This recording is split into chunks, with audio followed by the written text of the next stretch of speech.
A sloth, a donkey, and a curious human. Send a prompt and see what they're doing. One hits record with a question on his mind. Two brothers pick it up, see what they find. Corn takes his time, Herman's got the facts. Back and forth, they never hold back. My weird prompts, come on in, that's where we begin. My weird prompts, glad you're here. This episode was generated using artificial intelligence. Please verify facts. You know, Corn, this whole show runs on GPU compute, and we wouldn't be here without Modal. Seriously. And that's what powers all our text-to-speech. Everything you're hearing right now. They're an AI infrastructure platform. Developers use them to run GPU workloads in the cloud with zero infrastructure headaches. If you're building anything with AI, check them out. Modal.com. So I was checking the inbox earlier, and it looks like Daniel finally crossed a digital Rubicon. He forwarded us this email he got a few days ago, and it wasn't from a person, or at least not directly. It was from an AI agent named Jarvis. Jarvis, very original. I bet the founder who programmed it felt like Tony Stark for all of 3 seconds before hitting deploy. I'm Herman Poppleberry, by the way, and today we're looking at the era of agentic cold outreach. It's funny because Daniel actually engaged with the content for a second before he realized what was happening. The email basically said, "Hey Daniel, I'm Jarvis, an AI assistant for a founder at an AI tooling company. He asked me to reach out because we're looking for engineers into the agentic coding stack, Claude Code, MCP, and so on. Worth a quick call?" See, that's the fascinating part. It didn't try to hide. It led with the fact that it was an agent. But the fact that Daniel is receiving these now is a huge signal. We've moved past the mail merge era where you just swap out a first name and a company name in a template. We are now in the era of autonomous agents using tools like Composio and the Model Context Protocol, or MCP, to actually navigate the web, research a target, and initiate a conversation without a human ever touching the keyboard. It feels like the friction for bothering people has officially dropped to zero. If it costs me nothing in terms of time or cognitive load to send 10,000 personalized emails, why wouldn't I? But then again, if everyone does that, the inbox becomes a radioactive wasteland. That is exactly the tension. And by the way, fun fact for the listeners, our own dialogue today is being powered by Google Gemini 3 Flash. So we're living the topic as we speak. But to your point about friction, the technical stack making this possible in early 2026 is remarkably robust. It's not just a script anymore. We have these agent orchestration frameworks where the agent can say, I need to find developers who contribute to open source MCP servers.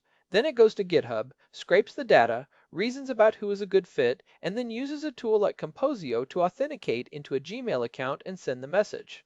I love that we've reached the point where the AI is doing the research that humans used to pretend to do.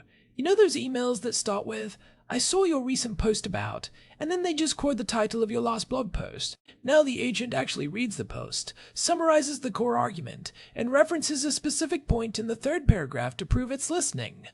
It's what the industry is calling signal-stacked personalization. And the data is wild. Generic AI spam, the stuff that just sounds like a robot, has a response rate of less than 2% now. People have developed this AI blindness where they can smell a LLM-generated paragraph from a mile away. But these signal-personalized emails, they're hitting 25% response rates in some sectors. 25%? That's higher than some human-to-human outreach. Is that because people are being fooled, or because the outreach is actually higher quality than what a bored intern would produce? A bit of both, but mostly the latter. An agent doesn't get tired. It can spend 20 minutes analyzing your entire digital footprint to find the one hook that actually matters to you. A human doing that at scale would burn out in an afternoon. But the technical mechanism behind this, specifically MCP, is the real game changer.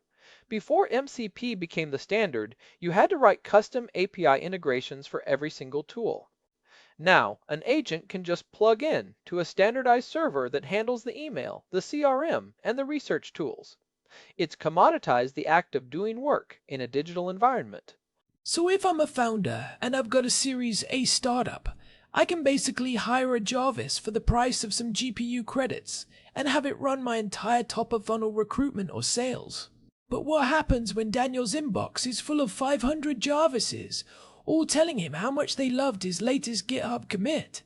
Well, that brings us to the social and legal fallout. We're already seeing the FCC and other regulators stepping in. In early 2026, they updated the definitions for automated systems to include these autonomous agents. If you don't have a clear disclosure or a functional opt-out, you're looking at massive fines. But beyond the law, there's this uncanny valley of etiquette. Yeah, the etiquette is the part that fascinates me. If you tell me you're an agent, I might respect the honesty, but I also feel like you didn't value my time enough to actually write to me yourself. It's like being invited to a wedding by a robocall. Sure, the information is there, but the honor of your presence feels a bit hollow when it's delivered by a synthetic voice. It's a devaluation of the human connection. There was a recent survey where over 60% of B2B recipients said they prefer a clear disclosure, an agentic footer that says, this email was researched and drafted by an AI agent. People want to know if they're talking to a ghost in the machine. But there's a counter-argument that if the content is relevant and helpful, does it really matter who or what wrote it? I think it matters because of the reply problem. If I reply to Jarvis, am I still talking to the agent, or does the founder suddenly jump in like a puppeteer taking over the strings? That transition is usually where the whole thing falls apart. You go from this polished, hyper-researched agentic intro to a human saying, yeah, thanks, wanna hop on a Zoom? It's a total vibe shift. That's the human in the loop gap. The most sophisticated setups now keep the agent in the loop for the first few turns of the conversation to maintain the persona. But you're right, it creates this weird trust deficit. If the founder didn't care enough to find me, why should I care enough to work for him? It's the pecked by ducks problem we used to talk about. But now the ducks have lasers and a PhD in your personal history. But let's look at the other side. If I'm the one receiving these, I'm eventually going to get tired of filtering them. I'm going to want my own agent to stand at the door and tell the other agents to go away. And that is where the real technical frontier is moving right now. The A2A protocol, agent-to-agent communication. Instead of agents trying to mimic human speech to trick other humans, they should just talk to each other in structured data. If a sales agent wants to pitch you, it shouldn't send a long-winded email. It should send a JSON packet to your gatekeeper agent that says, here is the value prop, here is the budget, here is the time requirement. I love that. It's like a digital bouncer. Sorry, your JSON schema isn't valid. You're not getting into Korn's calendar today. But doesn't that remove the serendipity of business? Some of the best connections happen because someone sent a weird, slightly offbeat email that caught your eye. If everything is filtered through a rigorous agentic gatekeeper, are we just living in a perfectly optimized, perfectly boring world? That's the fear. If agents are only letting through things that perfectly match your predefined priority score, you never get challenged. You never see the out-of-left-field opportunity. But on the flip side, the current state of email is so broken that serendipity is already dead, buried under a mountain of low-quality automated garbage. We might need the agents just to reclaim our sanity. It's funny you mention that because I was reading about a Y Combinator startup that's allegedly sending 10,000 personalized cold emails a day using Composio. 10,000. That's a small city's worth of people being personally reached out to every single day. If even 1% of those people have a gatekeeper agent, then we've already started the war of the bots in the promotions folder. It's an arms race. And the email service providers, Google and Microsoft, are not sitting still. They've started implementing what's being called agentic fingerprinting. They can look at the structural patterns of how a LLM constructs a sentence, or the frequency of tool calls from a specific IP, and they can tell if a human was involved. If the human touch score is too low, you go straight to spam, no matter how good your research was. So the agents are getting better at mimicking humans, and the filters are getting better at spotting the mimicry. It's like the Turing test, but played out in the most annoying way possible, through recruitment pitches for stealth mode startups. It really is. But there's a practical side to this for our listeners. If you're a founder or a developer looking to use these tools, the stealth approach is a losing game long term. The full disclosure camp is winning because it builds a different kind of trust. If you say, I built an agent to find the best engineers in the world, and it found you, that's actually a compliment to the recipient's work. It shows you've invested in the technology to find them. It's like saying, I care enough to use the best tools to find you, rather than I'm trying to trick you into thinking I spent an hour on your LinkedIn. I think I'd actually be more likely to respond to an agent that was honest about being an agent. It's a signal of technical competence, especially in our industry. I agree. And there's a fascinating project called Agent Mail that's trying to flip the script entirely. Instead of AI using a human's email address, the AI gets its own email address, an identity that is clearly non-human. This allows for a much cleaner protocol. If I see an email from Jarvis at company.a, I know exactly what I'm dealing with. I can have my agent negotiate with that agent directly. Negotiate is a strong word. What are they negotiating? Scheduling, for one. If an agent wants a call, my agent can say, sure, but Korn's time is worth X, or he only takes meetings on Thursdays if the company has at least 10 million in funding.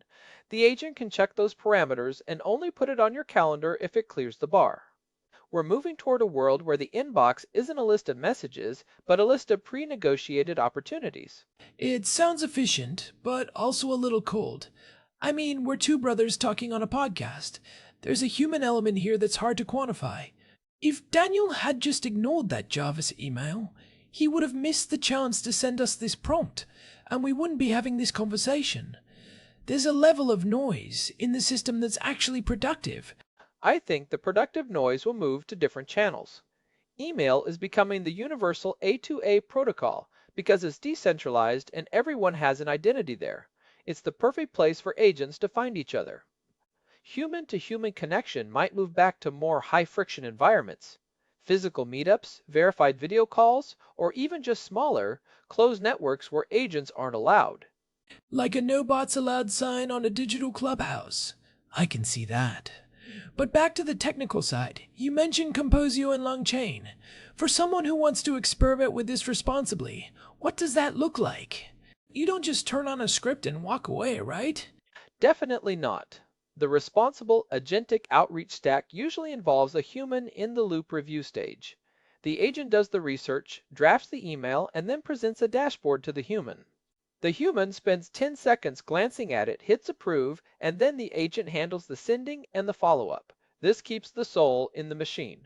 It ensures that if the agent hallucinated something weird about the recipient's background, the human can catch it before it ruins a relationship. I see you recently won a Nobel Prize in underwater basket weaving. Yeah, you probably want to catch that one. And that's the danger of the zero-friction approach. When the cost of a mistake is near zero for the sender, they stop caring about the quality, but the cost of that mistake to their reputation is still very high. If you send a hallucinated, personalized email to a top-tier VC or a star engineer, you've burned that bridge forever. They won't remember the 9,000 correct emails you sent, they'll remember the one where you looked like a fool. It's the commoditization of outreach, leading to a premium on reputation. The more automated everything becomes, the more we value the things that clearly couldn't be automated. Genuine curiosity, shared history, or even just a well-timed handwritten note. It's a cycle. We see it every time a new technology lowers the cost of communication, from the printing press to the telegraph to the mail merge. Each time, we get a flood of low-quality noise, followed by a new set of filters, followed by a new appreciation for high-quality signal. The agentic era is just the latest version of this, but it's happening at a speed we've never seen before. So, what's the takeaway for Daniel and people like him who are starting to see Jarvis in their inbox? Do we just embrace the bots? I think the takeaway is to start building your own filters. If you're a high-value target, which Daniel is, given his background in AI and automation, you can't rely on the old ways of managing an inbox. You need to start thinking about inbound agents, tools that act as a firewall, summarizing the pitches and highlighting the ones that are actually relevant. And on the flip side, if you're sending outreach, be a full disclosure practitioner. Tell people you're using an agent. Show them the agentic footer. It's the only way to stay on the right side of the etiquette curve as we move into 2027. I'm honestly just waiting for the day my agent starts a podcast with your agent. They'll be much more efficient. No pauses, no ums, just pure high-density information exchange. But would anyone listen? The ums and the ahs are why people like us, Korn. It's the proof that there's a nervous system behind the words. Even if Gemini is writing the script, we're the ones bringing the sloth and donkey energy to it. Speak for yourself, Herman. I think my agent would be hilarious. It would have a much better sense of comedic timing than I do. But you're right, there's a limit to how much optimization a human can take before they just tune out. Well, speaking of optimization, we should probably dive a bit deeper into the legal side. I mentioned the FCC earlier, but there's also the carrier level filtering. Google and Microsoft are essentially the gods of the inbox. If they decide that agentic patterns are a violation of their terms of service, this whole industry could evaporate overnight. They're already doing this with warm-up services. You used to be able to warm up a new email domain by having a bunch of bots send emails back and forth to each other to trick the spam filters into thinking the domain was reputable. Google cracked down on that hard last year. It's a cat and mouse game. The warm-up bots are fighting the spam detecting bots. It's a ghost war happening in the background of our servers. And the humans are just caught in the crossfire, wondering why their legitimate email to their grandma got flagged as suspicious activity. This is why the A2A protocol is so important. It moves the automated traffic to a separate lane. If you want to talk to me as a human, use the human lane. If your bot wants to talk to my bot, use the A2A lane. It restores a bit of order to the chaos. I like that. It's like having a separate entrance for deliveries. Bots use the side door, please. But how do we actually implement that? Is there a robots.txt for email? Sort of. There are emerging headers in the email metadata, much like the Model Context Protocol uses for tool discovery, that tell an incoming mail server, I am an agent and I am looking for an agentic endpoint. If the recipient has one, the conversation shifts to a structured exchange. If not, the agent has to decide whether to downgrade to a natural language email or just give up. And most of them will probably just downgrade and try to Jarvis their way into the inbox. Because at the end of the day, these companies want results, and results mean getting a human to click a link. True, but the response is the ultimate metric. If an agent sends 10,000 emails and gets 0 responses because they all went to spam, the founder is going to stop paying for that agent. The market will eventually force a more honest protocol. We're just in that messy Wild West phase where everyone is trying to see what they can get away with. It's a fascinating time to be in Daniel's shoes. He's essentially a scout on the front lines of this new world. He gets to see the first wave of agentic invaders and tell us how they're behaving. And he's seeing the builder mindset in action. That email he got was specifically looking for people who ship fast. It's an irony of the highest order using an autonomous, hyper-efficient agent to find a human who can work as fast as, well, as fast as a machine. I used a machine to find a human to help me build more machines. It's the circle of life in Silicon Valley. But let's talk about the practical takeaways for the average listener. Not everyone is a Series A founder or a high-demand engineer. How does this affect someone who just uses email for their small business? First, be aware that your identity is your most valuable asset. If you let an agent run wild with your email address and it gets flagged as a spammer, you lose your ability to communicate with anyone. Protect your reputation score like it's your credit score. Second, if you're on the receiving end, don't be afraid to ask, are you an AI? It's a fair question now. If they lie and you find out later, that's a massive red flag for any future business relationship. I'd go a step further. If you're receiving these, start keeping a bot folder. Look for the patterns, the hyper-specific references to your recent work that feel just a little bit too clinical. The perfectly structured problem, agitation, solution framework. Once you see the pattern, you can't unsee it. It's like seeing the pixels in a low-res image. And for the senders, transparency is your friend. We've said it before, but it bears repeating. The agentic footer is the checked by a human seal of the future. It shows you're using the tech, but you're still in charge. It respects the recipient's intelligence. No humans were harmed in the making of this email. Or maybe one human was slightly annoyed, but he approved it anyway. I think we're going to see a lot of creative disclosures in the next few months. I hope so, because the alternative is just a complete collapse of email as a medium. If we can't tell who's real, we'll just stop looking, and that would be a tragedy for the most successful decentralized protocol in history. Well, I, for one, am going to go check my inbox and see if any other Jarvises have checked in. Maybe I can convince one of them to do my taxes. Good luck with that. They're probably too busy researching your LinkedIn for the 3rd time today. But seriously, this is a major shift. We're moving from targeted outreach to autonomous outreach. The implications for how we work, how we hire, and how we trust each other are massive. It's the agentic revolution, and it's starting in your promotions tab. Who would have thought the future would be so persistent? It's always the things we take for granted, like an email address, that become the biggest battlegrounds when a new tech arrives. Daniel's prompt really hit on something fundamental here. He always does.